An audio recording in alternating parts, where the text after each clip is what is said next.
Welcome to the deep dive.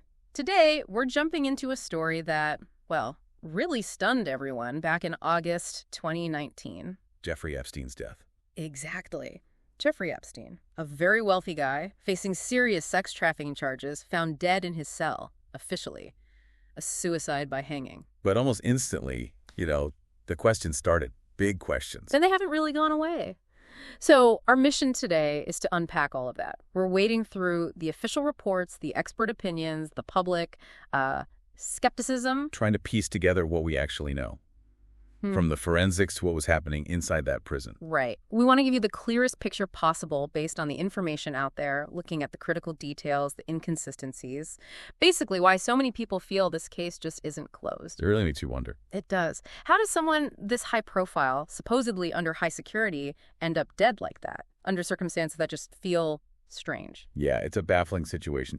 And what strikes me is how quickly you had respected professionals disagreeing. Right from the get-go. Medical experts, legal experts.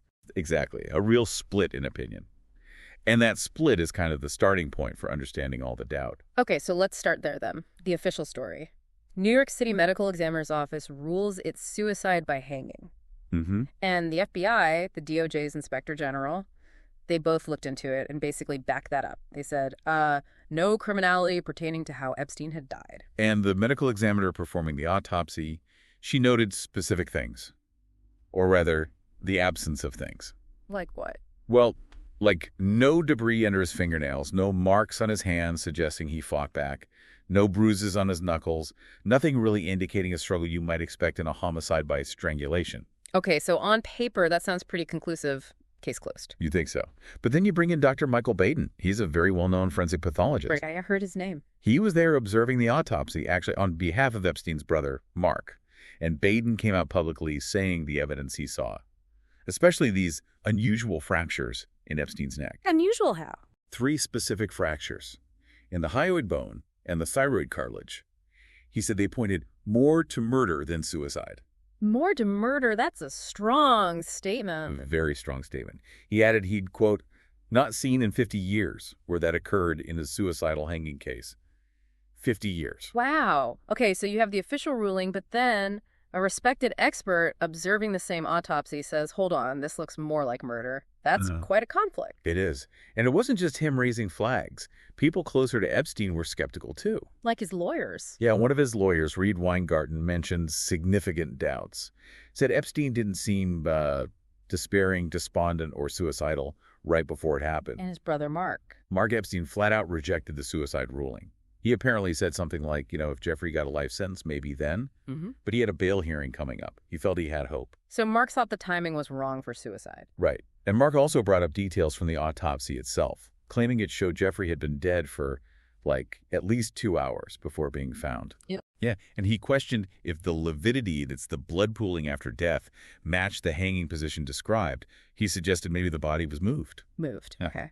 And he also said he feared for his own life. He did, which just adds another layer of intensity to the whole thing. This is heavy stuff. And it wasn't just the family and lawyers, right? Public figures weighed in, too. Oh, yeah, very quickly. Bill de Blasio, who was NYC mayor then, basically said, something doesn't fit here. The most famous prisoner in America, and someone just forgot to guard him. It didn't make sense to him. He's a former U.S. attorney. Brett Tolman. He called it more than coincidental, pointing to Epstein's connections, his many connections to powerful people. So the skepticism was immediate, widespread, and came from some pretty credible sources, which brings us back to that question. What were the conditions inside that jail? The Metropolitan Correctional Center, the MCC. How could this even happen? Exactly. Because the deeper you dig into the MCC situation, the more those initial doubts start to look. Well, understandable. Let's talk about the guards. The 2 officers on duty in his unit, the Special Housing Unit, or SHU, Tova Knoll and Michael Thomas. They had procedures, right? Regular checks. Absolutely. Visual checks every 30 minutes, plus 5 jail-wide counts they were supposed to do during their shift. Standard stuff in a high-security unit. But they didn't do them. The investigation found they basically sat at their desk, which was only about 15 feet from Epstein's cell. 15 feet. Yep. And they were using computers, apparently sleeping for about 2 hours in the shift. Sleeping. While guarding Jeffrey Epstein, what were they doing on the computers? Noel was browsing furniture sales and benefit websites. Thomas was looking at motorcycle sales and sports news. You can't make this stuff up. Furniture sales. Okay, so they failed to do their jobs. Badly. Extremely badly. And then, to cover it up, they falsified records. They signed off on more than 75 separate entries and count slips claiming they had done the rounds and counts. 75 false entries. Yeah. That's not just nodding off, that's a cover-up. It certainly looks like it. They admitted it pretty quickly afterwards, apparently. Thomas allegedly said, "We messed up, I messed up, she's not to blame, we didn't do any rounds." But some might argue, prisons are understaffed, guards are overworked. Could it just be a terrible, negligent mistake born from exhaustion? That's part of the bigger picture, the systemic issues, definitely. Staffing was a known problem in MCC. But deliberately falsifying 75 records feels like crossing a line beyond simple negligence. Right. And while they initially pleaded not guilty, they eventually took deferred prosecution deals, admitted falsifying records, did some community service, fulfilled the terms, and the charges were dropped. They left the Bureau of Prisons in 2022. So no jail time for them? No. And it's important to note, the OIG report found other BOP employees also falsified count sheets and round logs, but they weren't prosecuted. So it wasn't just these two. It points to maybe a wider culture issue there. That's certainly what the OIG report suggested, a pattern of disregard for procedures. Okay, so negligent guards, falsified records. What about the cameras? Surely there was video. You would absolutely think so. High security unit, high profile inmate. Ironclad surveillance, right? Apparently not. 2 cameras in the hallway directly outside Epstein's cell. They were not functioning properly. They weren't recording that night. Wait, the cameras outside his cell weren't recording. How is that even possible? The prison's main video recording system, the DDR, had a malfunction starting back on July 29th, weeks before. A malfunction. Yeah. It caused about half the cameras in the whole facility, including the ones in Epstein's unit, the SHU, to basically just show a live feed. No recording. And nobody noticed this or fixed it. They didn't even discover the issue until August 8th, just 2 days before Epstein died. And it wasn't repaired until after his death. That timing is just incredibly convenient, isn't it? And didn't video also go missing from his first supposed suicide attempt back in July? It did. That was blamed on a technical error, too. So no video evidence from the first incident and no recording from the second fatal one. Wow. That really stretches credulity, as they say. It's hard not to be suspicious about that.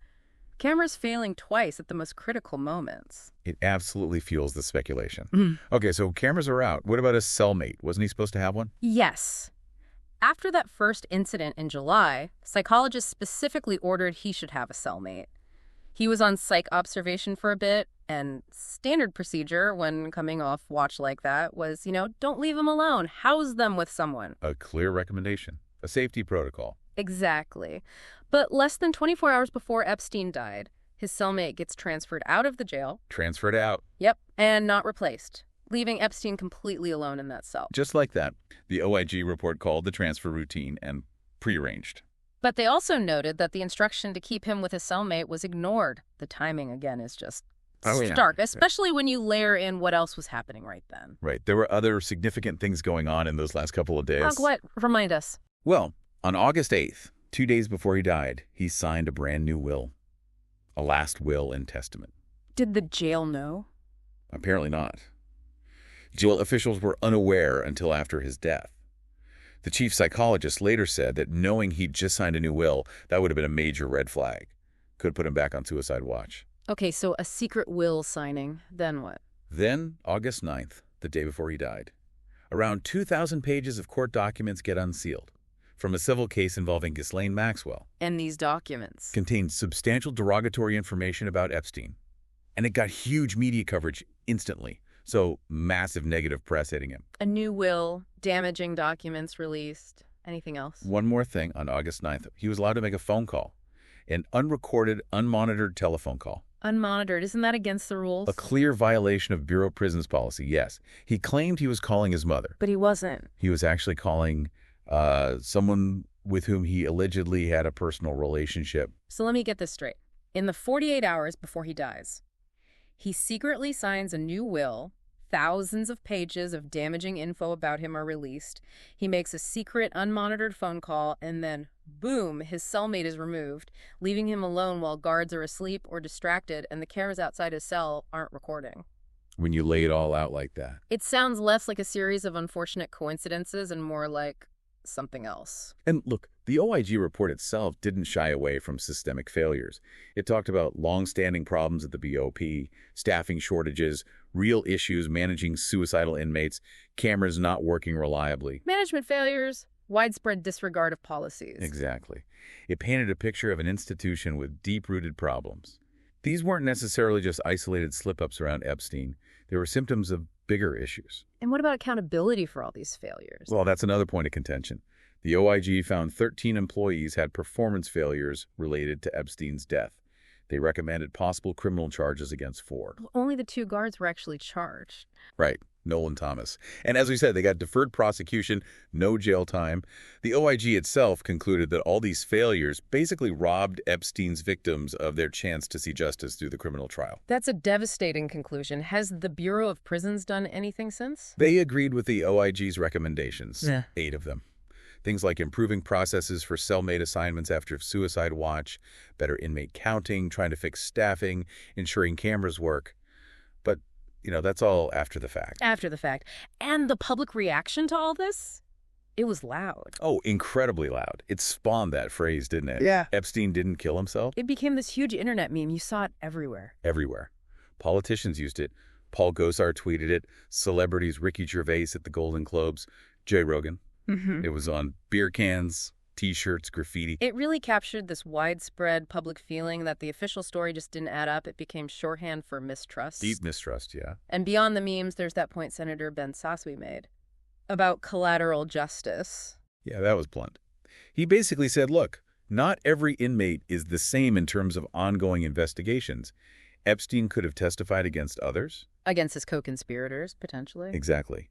Sass said, it isn't just about the individual inmate who might kill themselves. It's about the fact that that bastard wasn't able to testify against his other co-conspirators. That really hits home. His death didn't just end his story. It potentially blocked avenues for justice for his victims against anyone else involved. It raises huge questions about the wider impact and who benefited, potentially, from him being silenced, whether by his own hand or someone else's. So, wrapping this up for you, the listener, what do we have? We have the official suicide ruling. Contrasted sharply by a forensic expert pointing to neck fractures usually seen in homicides. We have guards who are asleep, browsing the internet, and then falsified dozens of records. We have crucial surveillance cameras inexplicably not recording, not just once, but twice. We have his cellmate being removed against protocol less than 24 hours before he died, right after a secret will signing and damaging documents being released. It's a whole lot of inconsistencies and procedural failures,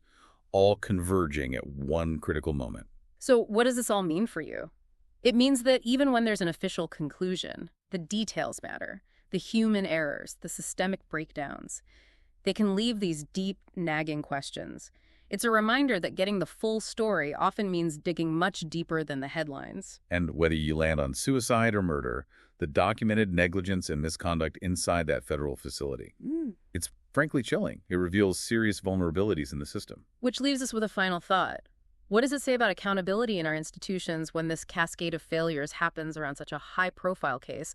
And how does that affect our trust, your trust, in the justice system itself? Something to think about.